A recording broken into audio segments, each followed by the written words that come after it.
नमस्कार साथियों, स्वागत है आप सभी का स्टेट पीसीएस प्रिपरेशन में। सबसे पहले तो आप सभी को होलिका महापर्व की हार्दिक शुभकामनाएं। जो भी हमारे इस परिवार से लोग जुड़े हुए हैं उनको होली की बहुत बहुत हार्दिक शुभकामनाएं।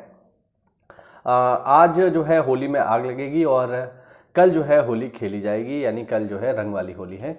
तो इसलिए मुझे लगा मैं आपसे जो है कुछ बातें कर लूँ, क्योंकि हम सभी लोग एक ही जैसे हैं, तैयारी कर रहे हैं। तो विद्यार्थियों के लिए मुझे लगा कुछ चीज़ें जो मेरा अनुभव है अपने क्षेत्र का वो मैं थोड़ा सा आपसे साझा करता हूँ। देखो भाई, होली का त्यौहार है, तो एक विद्यार्थी होने के नाते, चूँकि आप सरकारी नौकरी की तैयारी कर रहे हैं, तो एक चीज़ जो आपको सबसे पहले याद रखनी है, देखिए होली खेलिए। और होली एक बहुत ही अच्छा त्यौहार है, इसमें कोई दो राय नहीं है, रंगों का पर्व है। लेकिन साथियों, रंगों का पर्व होने के साथ साथ कुछ लोग जो है होली पे अपनी पुरानी रंजिशें, पुरानी जो चीज़ें हैं वो उसका बदला लेने का प्रयास करते हैं। और चूंकि आप सरकारी नौकरी की तैयारी कर रहे हैं तो इस चीज़ को थोड़ा विशेष ध्यान रखिएगा। किसी भी परिस्थिति में दारू वगैरह मत पीना, शराब वगैरह मत पीना, ठीक है। अगर आप पीते भी हैं तो चाहे बाद में पी लेना, बट आज मत पीना, मतलब होली वाले दिन, क्योंकि होली पे हुड़दंग होता है। आदमी अपनी पुरानी चीज़ें जो मन में रखे होता है उन्हें निकालने का प्रयास करता है, ठीक है। और जैसे मैं आपको अपने क्षेत्र की बात बताऊं, मैं पश्चिमी यूपी से हूं, तो हमारे यहाँ तो ये ट्रेंड है कि अगर कोई भी व्यक्ति सरकारी नौकरी की तैयारी कर रहा है तो ये प्रयास किया जाता है कि कैसे भी करके उसके ऊपर कोई केस ठोंक दो, फर्जी बना दो, कोई दिक्कत नहीं है ना। पैसे दे के फर्जी केस बना दो और उसके नौकरी में दिक्कत खड़ी करो। ये हमारे यहाँ का ट्रेंड है और हमारे यहाँ खूब होता है ये, है ना। हमारे यहाँ खूब होता है और ये बहुत नॉर्मल सी बात है। मान लो अगर कोई परिवार है और उसमें जो है एक व्यक्ति सरकारी नौकरी कर रहा है और उस परिवार से अगर कोई विवाद होता है तो जिसने विवाद किया है उसका नाम नहीं लिखवाया जाएगा, वो तो अन्य में चलेगा। जो व्यक्ति सरकारी नौकरी की तैयारी कर रहा है या जो पढ़ने में अच्छा है उसका नाम लिखवा देते हैं पुलिस में, जिससे उसका कैरियर खराब हो सके। तो ये चीज़ें आपके साथ भी हो सकती हैं। और होली पे जैसे क्या होता है कि लोग हंगामा करते हैं दारू पी के। खासकर मैं ऐसे लोगों से कहना चाहूँगा जो है जिनके अपने गैंग बने हुए हैं, जो मोटरसाइकिल पर 3-3 लौंडों को बिठा करके घूमा करते हैं, कृपया करके ऐसा ना करिए। क्योंकि अगर कोई भी आपके ऊपर केस बनता है तो निश्चित रूप से फिर आपको सरकारी नौकरी लेने में बहुत समस्याओं का सामना करना पड़ेगा, ठीक है। क्योंकि ये अच्छी चीज़ नहीं है, आपका नाम पुलिस में जाए, अच्छी चीज़ नहीं है। तो कृपया करके इन सब चीज़ों को अवॉइड करिए। रंगों का त्यौहार है, अपने अपने परिवार के साथ, अपने यार दोस्तों के साथ जो बहुत ही आपके करीबी हैं उनके साथ समय बिताइए।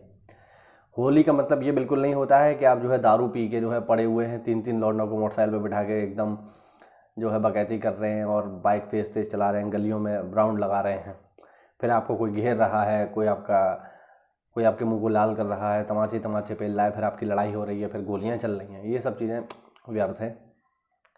तो होली का त्यौहार अपने लोगों के साथ, अपने परिवार के साथ घर पर रहकर मनाइए, ठीक है। सामाजिक त्यौहार है तो उसको सामाजिक तरीके से ही मनाइए।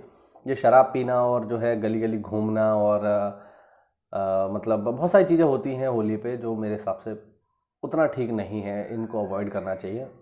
और चूँकि आप सरकारी नौकरी की तैयारी कर रहे हैं तो बिल्कुल इन चीज़ों की कोई भी जगह नहीं है। सरकारी नौकरी आप लेना चाहते हैं तो पहले वो व्यवहार आपके चरित्र में होना चाहिए, ठीक है। आपको जिम्मेदारी का भाव आपके अंदर होना चाहिए, तभी तो आप एक सरकारी कर्मचारी अधिकारी कहलाएंगे। आप खुद ही ऐसे काम करेंगे जो कानून जिनकी अनुमति नहीं दे रहा है, तो फिर आप दूसरों को क्या कानून का पालन करवाएंगे। तो ये कुछ छोटी मोटी बातें हैं। आप सुरक्षित रहिए होली पर, ठीक है। दारू पी के आप गाड़ी चलाएंगे, आपका ही एक्सीडेंट हो सकता है, हाथ पैर टूट सकते हैं। अब पेपर है 100 दिन बाद, मान लीजिए 90 दिन बाद या 100 दिन बाद आरओ का पेपर होगा, बीओ का पेपर होगा, तो फिर आपकी भी तो सुरक्षा उसमें ज़रूरी है।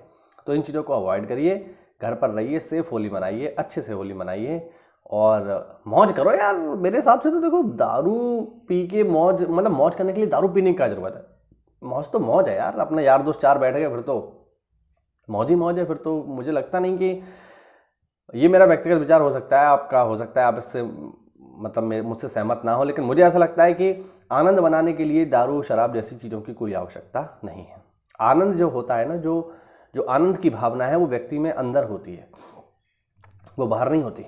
जैसे आपने देखा होगा कि पुराने ज़माने में लोग जो है समाधि में चले जाया करते थे। समाधि बेसिकली क्या है? समाधि एक परम आनंद की तो अवस्था है। जब आदमी जो है समाधि में चला गया, अब वह इस संसार से दूर है, परम आनंद की अवस्था में है।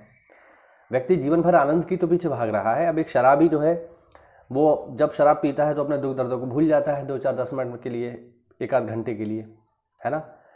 तो अगर आपको अपने आनंद को ढूंढना है तो वो आनंद कहीं बाहर नहीं है, वो आपके अंदर है। उसके लिए मुझे नहीं लगता कि शराब की आवश्यकता है, वो आप अपने अंदर ढूंढिए, वो आप ही के अंदर आपको मिलेगा। वो आपको किताबों में मिलेगा, वो आपको अपनी फैमिली में मिलेगा, वो आपको अपने परिवार यार दोस्तों में मिलेगा, शराब वगैरह में नहीं मिलेगा। और ये चीज़ तो आपके शरीर के लिए भी बहुत हानिकारक है। तो बस यही छोटी सी अपील थी कि आप लोग सुरक्षित रहिए, शराब वगैरह को बिल्कुल मत पीना। और दूसरा तो धार्मिक त्यौहार है, आप धार्मिक त्यौहार में शराब पी करके अपने धर्म का ही तो अपमान कर रहे हैं। तो अगर आप धार्मिक हैं, हिंदू हैं, तो मेरे हिसाब से इन चीज़ों को पूरी तरह से अवॉइड करिए। अच्छे से होली खेलिए, सेफ होली खेलिए। जय हिंद, जय भारत, हैप्पी होली।